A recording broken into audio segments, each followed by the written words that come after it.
Homeland Security Secretary Alejandro Mayorkas spent nearly 2 hours in Brownsville on Friday touring an area where migrants have been crossing. He then held a news conference where he divulged some pretty startling numbers and plans for the end of Title 42. So to dive a little deeper into this and what was said today, we do have Border Report's Sandra Sanchez. She is live in Brownsville. First off, Sandra, let's just get right to it. What were the biggest takeaways from today's conference and visit? Good afternoon. The biggest takeaways were in the past week and a half, 2 weeks, there have been 30,000 migrants who have crossed right here at this spot near this abandoned golf course. Most of them, like 95% of them, Venezuelans. We learned that this morning alone, 2,300 people were apprehended here in the RGV sector. We're told that the migrants are being processed extremely quickly, 3 to 4 hours. They're in and out. They're using cell phones to track their biometrics, and the agents are processing about 400 to 500 migrants per shift. Okay, and you did ask Mayorkas about that new process after May 11th. What did he say? What does that look like?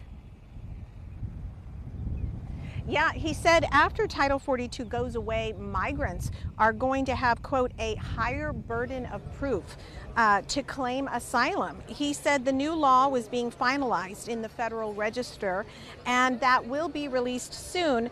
But, you know, that's a harder line than we've heard from the Biden administration. They're hinting that some big changes are coming. Mayorkas would not expand on the credible fear interviews or how they would exactly be conducted. He said more information would come soon, but he said that they would have to prove more, a higher level of truth have to be proven in order for them to cross into the United States and be allowed to stay here. Okay, and then earlier you referenced the influx of migrants from Venezuela. What exactly did he have to say about that? Does he know why that's happening? You know, he said, quote, it's complicated, but he did give some examples. He said that the fire in Juarez, Mexico, a few weeks ago at the immigration facility there prompted a lot of the Venezuelan migrants to shift east to the Gulf Coast region.